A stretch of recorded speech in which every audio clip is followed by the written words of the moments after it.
Bonjour à tous, c'est Jenny Garden, je suis médium énergéticienne et en ce sens, je canalise les messages de votre âme, de votre flamme jumelle ou d'une autre personne éventuellement avec qui vous êtes en relation pour comprendre un petit peu ce qui se passe dans la matière, mais surtout au niveau aussi spirituel. Donc si vous souhaitez une canalisation, n'hésitez pas à regarder sous cette vidéo dans la description, vous avez les coordonnées pour me joindre. Alors ici nous allons voir un petit peu le message d'un runner pour cette chaser. Je les remercie tous les deux d'ailleurs pour avoir accepté de diffuser ce message dans le but de vous aider aussi sur votre propre parcours de flamme jumelle. Allez, c'est parti. Ici on aura 4 questions. La première, c'est: penses-tu bientôt être prêt pour reprendre une communication sans ego? Car pour ma part, je m'y sens prête. Alors ici, voici ce qu'a répondu l'âme du runner. Tu devras encore m'attendre un peu. Mon ego est costaud et j'ai encore besoin de comprendre certaines choses afin d'agir ensuite autrement avec toi. Je suis encore trop dure également vis-à-vis de moi et de mes compréhensions par rapport à mes agissements, mes schémas répétitifs. Je m'agace moi-même de certains de mes agissements déplorables. Quelqu'un d'autre ferait pareil, je serais très en colère. Et lui foutrais mon poing dans la figure pour qu'il comprenne qu'il doit arrêter, surtout vis-à-vis des souffrances que je te fais endurer. Alors c'est vrai que là, au niveau de l'âme, on a quand même une forme de reconnaissance en fait du comportement que ce runner peut avoir envers cette chaser. Il faut rappeler que les runners, pendant un long moment sur le parcours, sont censés effectivement se conduire d'une certaine façon, et le but étant de faire aller le chaser dans ses retranchements. Parce que le chaser, il va accepter beaucoup de choses de son runner qu'il n'accepte de personne d'autre. C'est comme ça sur le parcours. On a du mal à comprendre pourquoi, mais finalement, c'est lié au parcours de flamme jumelle. Donc, c'est vrai que les runners n'étant pas forcément toujours dans ce mood-là avec d'autres personnes. Donc, quand ils se rendent compte de ces choses-là, ils se disent « mais c'est bizarre, je suis pas comme ça, pourquoi je me suis comportée comme ça avec mon chaser ?» Alors, ils diront pas de chaser, bien évidemment, mais souvent, ça vient les travailler aussi. Pourquoi je fais ça avec cette personne? Pourquoi? Je ne comprends pas. C'est pas moi, etc. Donc, ici, il le dit, pourquoi j'agis comme ça, je comprends pas, etc. Donc le fait d'avoir ce cheminement va lui amener à un moment donné des réponses, peut-être pas tout de suite, peut-être que ça viendra au fur et à mesure, mais effectivement ça va lui amener des informations. Il va comprendre aussi que l'ego intervient souvent effectivement dans ce parcours avec cette personne, et alors pas qu'avec cette personne, mais il y a des schémas qui se mettent en place, des choses qui reviennent. Donc tout ça, ça va lui faire prendre conscience aussi. Et ils s'en veulent souvent des comportements qu'ils ont vis-à-vis de leur chaser. Ils sont quand même assez sincères là-dessus. Ils se rendent pas toujours compte au début qu'ils les font souffrir. Il y a une certaine forme de naïveté pour certains, parfois ils pensent beaucoup à eux, ils se rendent pas compte qu'à côté ça fait mal, ou ils pensent pas de la même façon et du coup pour eux ils ont rien fait de mal et puis ça touche le chaser, etc. etc. Donc c'est vrai que ça peut être un peu délicat. Concernant effectivement le fait de reprendre une communication, là pour le coup ici l'âme lui dit pour l'instant je suis pas prêt, attends-moi, là c'est pas le moment pour avoir une communication authentique, là on n'est pas là-dedans, là je suis plus dans l'ego en ce moment, on va attendre, voilà. Mais c'est bien du coup d'avoir ces informations-là en canalisation, parce que du coup on peut s'adapter aussi, on peut comprendre ce qui se passe. Allez, question 2, où en es-tu dans tes choix et émotions? Ici, le runner répond « Pour le moment, je n'ai pas encore la notion de bouger dans ma situation. Mais cela va venir petit à petit, car tu as un peu avancé de ton côté. J'aime bien ma zone de confort, mais je la sens un peu branlante ces derniers temps. Cela m'effraie un peu. Je me sens en insécurité et je n'aime pas cela. » Alors oui, Le runner, souvent ce qui se passe, c'est que déjà pour faire un mouvement, prendre une décision, l'acter, ça prend du temps. Cette décision, souvent, il va se passer des choses, c'est-à-dire qu'il va y avoir une prise de conscience que telle ou telle situation n'est pas bonne. Alors souvent, la question telle qu'elle est posée ici par le chaser, c'est en gros, est-ce que tu vas quitter ta tierce, où est-ce que tu en es, qu'est-ce que tu ressens pour moi, etc. C'est un peu ça qu'il y a derrière. Souvent, en tout cas, pour beaucoup de chasers, on retrouve ces mêmes questionnements qui peuvent être légitimes, puisque le parcours étant ce qu'il est, oui, ça c'est légitime. Par contre, c'est pas toujours très juste par rapport au runner parce que ça crée de l'attente qu'il ressent. Et souvent, ça le fait fuir. Mais pour en revenir effectivement à cette question et la réponse du runner, il va d'abord prendre conscience. Derrière cette prise de conscience, il va y avoir une réflexion sur comment il peut agir. Et le but de cette réflexion va souvent être comment je peux agir sans que quiconque autour là n'en souffre. Ce qui est globalement impossible. Voilà. Et ça peut être bien que les runners l'entendent. C'est impossible. À partir du moment où on fait des choix, on renonce à certaines options. C'est le principe d'un choix. On renonce à d'autres options et ces options-là, en fait, elles vont pas toujours. En tout cas, le choix qu'on fait ne va pas toujours dans le sens des autres. Et souvent, les autres, les tierces, en l'occurrence, alors pas que sentimentales, il y a d'autres sortes de tierces, mais souvent elles vont avoir tendance à garder le runner dans sa zone de confort, parce que c'est confortable aussi pour eux. Donc, en ce sens-là, c'est pas très positif pour le runner. Et ça, à un moment donné, il va s'en rendre compte. Il va se dire, ben oui, mais moi, j'ai fait mes choix pour faire plaisir à tout le monde, pour que les autres ne souffrent pas. Du coup, je me suis sacrifiée parce que c'était des choix que j'avais pas forcément envie de faire, qui n'allaient pas dans le sens de ce que je voulais réellement. À part faire plaisir, moi, j'ai rien gagné, en fait. Et à un moment donné, il se détache de ça. Il se dit, bah oui, mais il faut que je fasse des choix pour moi, pour être bien. Et là, c'est là où ça cogite, mais malgré tout, je veux être bien et je veux que les autres aussi soient bien. Et ça, c'est pas toujours possible. Souvent, c'est même impossible.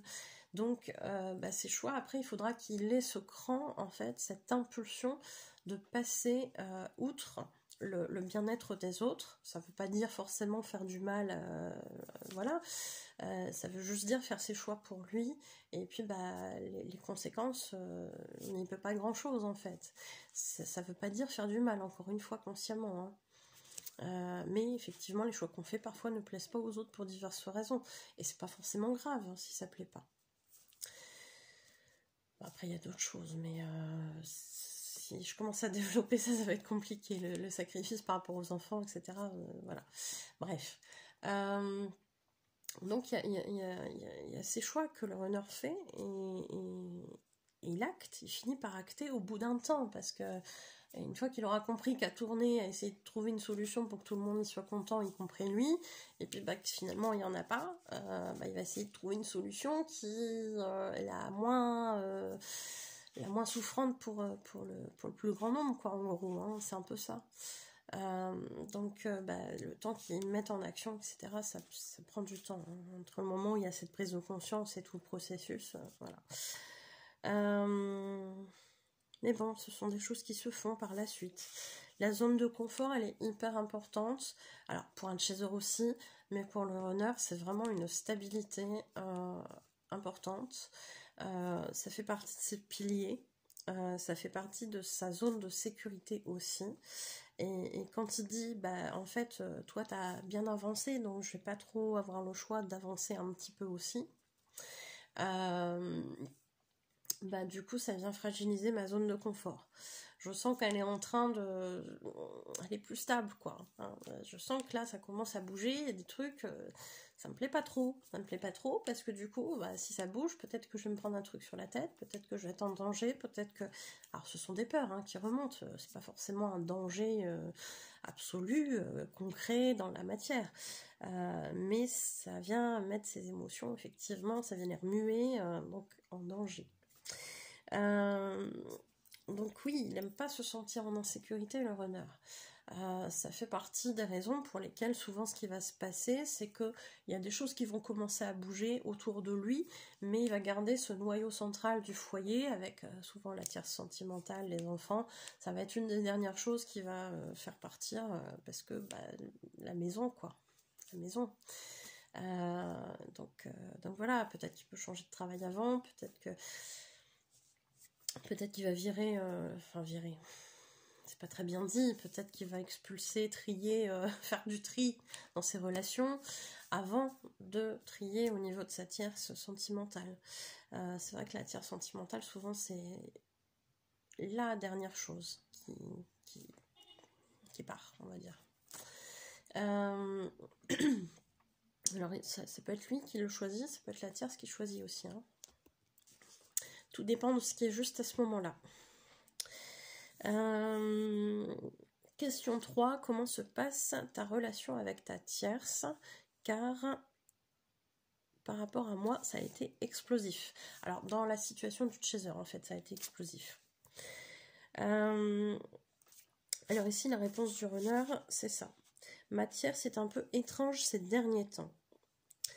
Elle me fait beaucoup de reproches, de coups en douce. C'est pour cela que je me sens en insécurité. J'ai peur qu'elle me prépare un mauvais coup, comme une tromperie ou une trahison financière. Ça réactive mes peurs. Alors on parlait de se sentir en insécurité juste avant. Et cette insécurité-là, du coup, on a des infos sur, entre autres, peut-être qu'il y a d'autres choses, mais là, pour le coup, c'est avec la tierce, où finalement, cette tierce est en train de changer. Tiens, elle commence à beaucoup me faire des reproches, c'était pas le cas avant. Ah tiens, elle commence à me faire des coups en douce, c'était pas le cas avant. Je rappelle que la tierce, effectivement, va se présenter comme un petit agneau, souvent. Oh, c'est tout doux, oh, c'est tout mignon.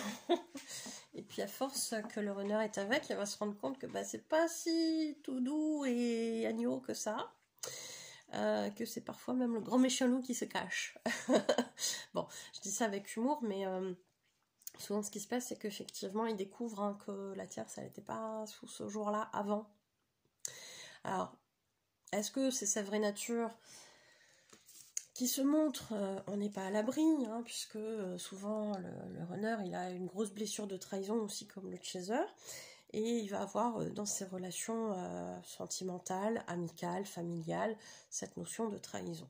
Donc avec cette notion tout le temps étant grande, empathique, de vouloir voir le mieux dans chacun, quand bien même ces personnes feraient des crasses au runner, des crasses qu'il va appeler des erreurs, pour continuer à voir le meilleur de l'autre, à lui trouver des excuses, etc. On connaît bien le processus des relations toxiques, le chaser là aussi. Donc chacun doit ouvrir les yeux sur son entourage. Voilà. Et la blessure de trahison, elle est là-dedans aussi. Donc la tierce, effectivement, va soit se montrer sous un nouveau jour parce que c'était pas son vrai visage qu'elle affichait au départ, soit effectivement on est en train de le faire travailler via cette tierce sur diverses blessures, sur diverses libérations. Je vous rappelle aussi que la tierce, elle est là pour ça, pour lui montrer en fait qu'il faut se libérer de cette situation, de cette relation. Donc forcément, c'est pas en lui amenant un truc tout doux, tout mignon qu'il va avoir envie de se libérer. On est d'accord. Moi demain, vous m'amenez une tierce toute douce, toute mignonne, qui est là quand ça va pas et qui va venir vous dire « Ah, mais ma petite chérie, ça va bien aller, t'inquiète pas. » Et puis vas-y que « Oh là là, oh oui, ça va te faire du bien, ça, tout ça. » Et forcément que j'ai envie de rester aussi, Bah oui. Donc la tierce au début elle est comme ça. Voilà. Et puis après ça change. Alors ça change soit parce qu'effectivement c'était son vrai visage, ou alors ça change parce qu'elle est amenée à partir. Et puis à faire comprendre le message au runner que y a des choses dont il doit se libérer. Et peut-être que, parce que la tierce, elle était comme ça, oh, t'inquiète pas, ça va aller, machin, elle le maintient dans sa zone de confort, elle le conforte dans sa zone de confort, donc on prend pas de risque, on fait surtout pas travailler comme le chaser qui, lui, est là pour faire sortir le meilleur du runner, comme le runner est là pour faire sortir le meilleur du chaser au passage, mais voilà, la petite tierce, elle va pas faire ça au début. Bah non. Par contre, après, effectivement, on va sortir la grosse artillerie, et le runner, il va se dire, ah, mais comment ça se fait que ça change comme ça de tout au tout, hein? Bah, parce que c'est le jeu, ma pauvre Lucette, hein. Tu dois te libérer. Donc forcément, hein, si tu dois te libérer, on va te montrer un truc qui est pas cool pour que tu te libères justement et que tu prennes cette force de te sortir de cette situation. Après, si vraiment tu traînasses beaucoup, peut-être qu'on va faire en sorte que c'est la tierce qui s'en aille. Mais en général, on aime bien que ce soit le runner qui prenne la décision. Parce qu'à ce moment-là, il est en capacité de le faire. Parce qu'il a récupéré de la force, etc., etc. Voilà, voilà. Donc oui, ça vient mettre des insécurités dans le lot, hein, forcément. Si je peux pas compter sur ma tierce, finalement, comment ça se passe? Mais ma tierce, je la croyais dépendante affective, elle peut pas se passer de moi, et là elle me fait des coups comme ça, elle me trahit. Alors trahison diverses, hein, ça peut être effectivement une infidélité, ça peut être parler mal de lui à des gens, donc trahison, humiliation et compagnie. Ça peut être des trahisons financières, là, comme c'est dit là, de l'abus, hein, ça aussi, le runner, il aura subi ça avant dans ses autres relations, amicales ou sentimentales ou même familiales. Donc, à un moment donné, bah voilà, ça va revenir pour qu'il se sorte de ça. Et voilà, voilà, voilà. Donc oui, les peurs, elles vont être activées, mais ça va être une occasion de sortir de cette situation, qui, au final, n'était pas vouée à durer. Hein, voilà. Voilà, voilà. Question 4. Où en sommes-nous dans notre parcours? Car j'ai parfois du mal à y mettre le curseur. Alors, ici, le runner répond, il semblerait que tu aies réussi à avancer sur ton positionnement. Je vais encore te tester. On aime bien ça. Non, c'est pas vrai. On n'aime pas. Car je sens que pour certaines choses, cela pourrait encore passer. Bah tiens, bah voyons. Mais tu dois trouver un équilibre juste pour toi et juste pour nous. Encore une fois, continue à travailler dessus, ça va se stabiliser. Alors, je rappelle effectivement, alors je ris parce que c'est de le sentir comme ça, c'est drôle. Enfin, voilà. Mais pour le chaser qui le vit, c'est pas drôle. On a plus envie que notre runner il nous teste à un moment donné. C'est normal. Parce qu'on se dit, ouais, j'ai bien avancé, machin, mais voilà, on pense en être à un certain point, et puis parfois on se reprend derrière une petite soufflante qui vient dire, ah ben non, en fait, j'étais pas si loin que ça. Flûte, c'était pas encore guéri ce truc-là. Ah bon, bah c'est pas grave, hein, je vais enlever encore une couche. Ok. Ben, c'est pareil avec le runner, c'est-à-dire que l'avancée que le chaser fait, à un moment donné, va appeler énergétiquement le runner qui va revenir. Il va se passer des choses, il y aura des interactions, etc. etc. Et puis bah, le travail, un truc que le runner doit faire, c'est effectivement tester son chaser. Alors tester inconsciemment, hein, il ne le fait pas consciemment, je le répète, il est poussé par la source, donc bon, en termes de libre arbitre, on en pense ce qu'on veut, mais quand il se dit je sais pas pourquoi je fais ça, d'habitude je fais pas ça, d'où ça vient en fait, hein, bon, voilà, hein, chacun son point de vue là-dessus. Mais c'est quand même drôle, hein. Eux-mêmes disent je comprends pas pourquoi je me suis comportée comme ça avec mon chaser. Bah oui, autopilotage, hein, autopilotage par la source, parce que tu dois faire subir ça à ton chaser pour qu'il avance, se détache, et après toi tu pourras avancer, donc chacun est gagnant. Bref, petite parenthèse sur le libre arbitre. Sur le parcours FJ, après on en pense ce qu'on veut, on a le droit de penser que le Père Noël existe, tout comme le libre arbitre existe, hein. Ça c'est un choix. Voilà. Mais le Père Noël et la petite souris existent dans les esprits des runners. Le libre arbitre aussi, du coup. Pardon, je suis pas gentille. Bon, j'arrête. Je sais pas pourquoi il a fallu que je dise ça. Hein. Bref, j'en étais où avec mes bêtises. Donc je vais encore te tester. Hein, voilà. Donc le runner, il lui dit ça. Je vais encore te tester. Il est là pour ça, le runner. Il est là pour tester le chaser. Se dire, ah tiens, allez, ah la petite blessure là de trahison. Ah le petit abandon là, on en est où? Et paf, et bim. Et on vient tester ce truc-là. L'autre chaser, il va réagir d'une certaine façon. Et là, le runner, il va se dire, ah ouais, non, c'est pas terrible, je repars, on rebelote, silence, machin et compagnie, et on rebosse chacun de son côté. Ou il va se dire, ah, là, c'est pas mal, donc on va maintenir un petit truc là, et puis on va continuer d'asticoter tant qu'à faire, et puis peut-être que le runner, il va aller jusqu'à un certain point, et puis le chaser, il va dire, ah, papa, Coco, là, tu fais quoi là, Coco, cocotte, là, non, ça marche plus, hein, et là, le chaser, il agit plus du tout comme avant. Il pète pas de câble, il fait pas de crise, il fait pas de machin, enfin bon, bref, vous connaissez un peu les émotions qu'on peut vivre à ce moment-là. Et du coup, le runner s'est dit, ah, qu'est-ce qui se passe? D'accord, ok, bon. Donc il va tester comme ça pendant un temps. Alors en même temps, ça va le faire travailler aussi. Hein. Bon. Donc oui, il y a besoin de se stabiliser et c'est comme ça qu'on va y arriver petit à petit à se stabiliser. Alors, et là nous avons le message libre. J'ai pu ressentir lorsque cela a été dur avec ton conjoint. J'ai senti que quelque chose n'allait pas. Dans mon mental, je n'ai pas su que c'était lié à toi, mais dans mon âme, oui. Tu as pu t'exprimer face à ton mari, c'est super. Lui aussi s'est exprimé, trop bruyamment à mon sens. Il n'accepte pas vraiment de te perdre, et je le comprends. À sa place, je ne le voudrais pas non plus. Alors, même si vous n'y êtes pas tout à fait, sache que je suis fière de toi et de la manière où tu ne te laisses plus faire.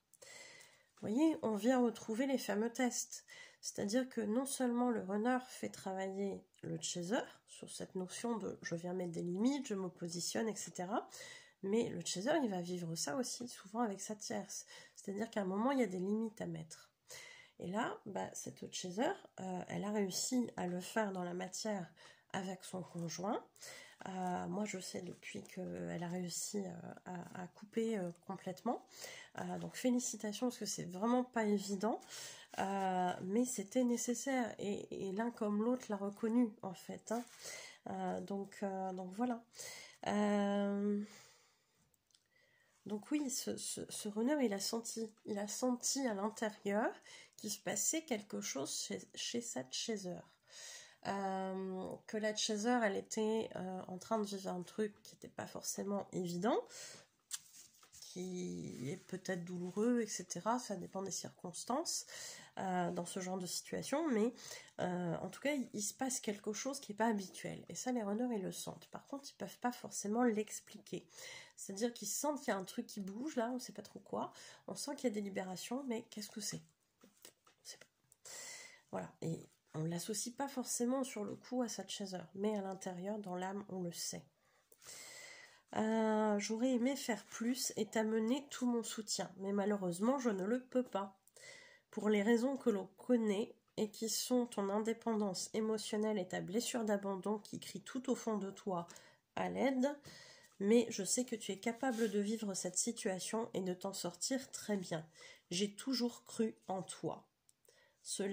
Tout cela me servira d'exemple dans l'énergie. Tu es ma source d'inspiration. C'est juste que consciemment parfois c'est compliqué de le savoir. Mais je ressens tout sans pouvoir l'expliquer. J'espère que tu as pu sentir ma présence et mon soutien. Garde courage car ta libération est en route et je t'accompagne à ma façon. Je t'aime. Alors oui, on a des chasers qui sont là en mode je suis en train de vivre un truc super dur dans ma vie. Je pense qu'on l'a tous eu en termes de situations comme ça, les chasers. Et on a un runner qui, parfois, on sait qu'il sait, mais il n'intervient pas. vous n'avez pas de nouvelles, il ne se manifeste pas, il ne vous amène pas de soutien, pardon, pas de soutien émotionnel, pas de soutien physique, matériel, rien du tout, que dalle. Et souvent c'est vécu de manière très difficile pour le chaser. Alors pourquoi c'est difficile? Et je vous rappelle que là encore, effectivement, le runner, il est là pour vous faire travailler sur votre blessure d'abandon. Votre blessure d'abandon qui vous pousse à vouloir absolument du soutien, de l'aide, pour ne pas vous sentir seul dans l'épreuve, etc., etc. Est-ce que vous pensez réellement que votre runner doit vous aider dans ces moments qui sont les plus difficiles que vous vivez? Bien sûr qu'on aimerait. C'est normal, c'est humain. Bien sûr. Mais au sens spirituel du terme, il peut pas. Il peut pas. Et même s'il voudrait, il ne le pourra pas. Il sera empêché. Et ça, c'est hyper important de comprendre parce que ce qui se passe souvent, c'est que les runners, alors parfois ils savent pas. Ben voilà, alors dans l'énergie, ils peuvent sentir des choses, mais ils ne savent pas forcément à quoi c'est lié. Parfois, ils ne savent pas ce que vous vivez. Parfois, ils le savent, et quand ils savent, c'est hyper douloureux pour eux de rien faire. De ne pas vous faire un petit mot, de ne pas se manifester auprès de vous, de ne pas vous aider, de ne pas vous soutenir. C'est hyper dur aussi pour eux. Mais ils sont empêchés d'agir, parce qu'on ne peut pas. On ne peut pas recevoir de l'aide de son runner quand on est chaser et qu'on est en train de vivre des choses très compliquées qu'on doit faire soi-même. Ça ne veut pas dire qu'on ne peut pas avoir d'aide du tout. Ça veut dire qu'on doit se prendre en charge émotionnellement, se rassurer seul. Effectivement, c'est très dur. Mais on est capable d'y arriver et le runner le sait. Énergétiquement, il le sait. Et là, on a des chasers souvent qui vivent leurs blessures. Hein, là, le runner, il vient avec un couteau, il est là, il asticote la plaie, ça fait mal et compagnie. Il le fait pas exprès, mais il le fait. Et il vient en rajouter une couche parce que souvent, le chaser, ce qu'il se dit, c'est que, ah purée, moi je vis ça. Une de ses tierces vit ça aussi, amicale, familiale, sentimentale parfois aussi. Et elle, il l'aide. Ou lui, elle l'aide. Mettez ce qu'il faut. Et là, le chaser est... Ah, là, je peux vous dire qu'effectivement, la blessure de humiliation, trahison, abandon, là, on coche, là, on coche toutes les cases, hein, moi, je peux vous le dire. Bah oui, parce que intérieurement, le chaser, il sait que vous avez cette force-là. Il sait que vous avez cette capacité à vous sortir de la situation, ce qui n'est pas forcément le cas de la tierce en question. Mais il sait. Donc c'est vrai que ça peut être compliqué. Et souvent, ce qui ressort dans les messages, enfin ce qui est ressorti à plusieurs reprises dans les messages de runner, c'est que le runner, il admire énormément la force du chaser. Il sait que le chaser, il est en capacité d'envoyer tout péter, voilà, de vivre des trucs pas possibles et de s'en relever. Il pense vraiment ne pas en être capable, le runner aussi, hein. Mais le runner a foi en son chaser et il sait qu'il est en capacité de le faire et qu'il va le faire. Il a vraiment confiance en son chaser par rapport à tout ça. Et effectivement, cette énergie de résilience dont va faire preuve le chaser, parce qu'il va dépasser en fait ces obstacles-là, eh bien le runner va se servir de ça énergétiquement parlant. Ça va l'inspirer, ça va lui montrer qu'effectivement lui aussi il est capable de le faire. Et quand viendra le moment pour lui de faire ce qu'il doit faire, il le fera. Et quelque part c'est comme si cette énergie elle venait en lui après, pour dire tu vois, toi aussi t'es capable. Donc ça c'est important aussi de le savoir. Ah oui, il y a aussi une autre dimension que je voulais vous dire, c'est que le runner, matériellement parlant, effectivement, il ne va pas aider son chaser. Donc c'est vrai que dans les moments compliqués où vous auriez eu besoin de son aide, de son soutien, vous ne l'aurez pas dans la matière. Par contre, si vous repensez à ces situations-là, vous allez avoir probablement beaucoup de synchronicité.